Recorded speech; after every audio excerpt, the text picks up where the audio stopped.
Hey Abby, what are you going to eat for lunch today? I'm on a strict diet of delicious books. That's a lot of fiber.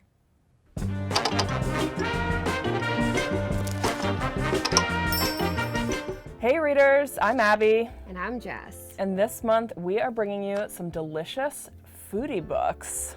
Yeah, these books will make you really hungry, but don't try to eat the actual books because that is totally not advised. My first pick is Supper Club by Laura Williams. This is an absolutely gorgeous coming-of-age story that centers on Roberta, who's almost 30. She's adrift, hates her job, and not really confronting her actual love, which is cooking. When she meets this effervescent artist named Stevie, the two form a supper club and, with other women, begin to eat unapologetically. As their bodies grow, they have to confront society's expectations of them, and Roberta needs to face what she's been hiding for a long time. My first pick is Notes from a Young Black Chef by Kwame Onwuachi. As a boy, Kwame was sent to Nigeria from the Bronx by his mother to learn to grow up and pay respect. When he came back, he used his love of food to propel him forward in a society that wanted to hold him back. He went on to be a chef at acclaimed restaurants throughout the country. He was a contestant on Top Chef. And at 27, he opened one of the most talked about restaurants of our time. In this memoir, he shares his path to success as a person of color in fine dining, pursuing his passions and defying all the odds. My second pick is The Lager Queen of Minnesota by J. Ryan Stradal. Now, J. Ryan wrote Kitchens of the Great Midwest, which is another awesome foodie book if you haven't read it already. But this book is a tale of two sisters. Their family is split when their father decides to leave their shared inheritance all to the younger sister.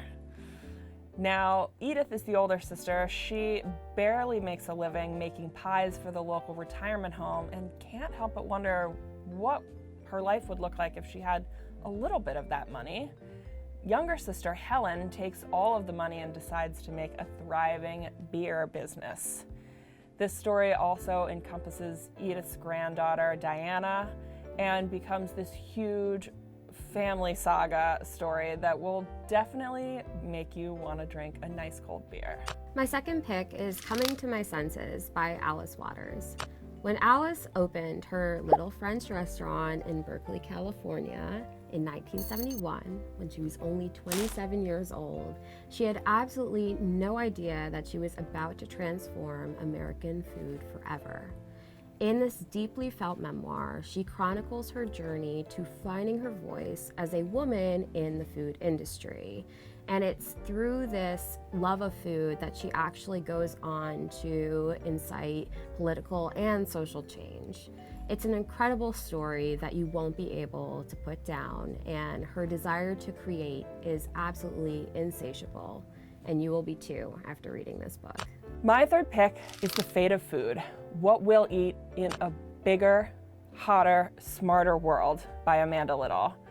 Amanda is a journalist and a professor at Vanderbilt University, and she examines that as the world gets hotter, thanks to climate change, and bigger, thanks to population increase, she tells us that we won't be able to rely on agricultural methods of yore in order to keep up with food production and to feed our growing earth.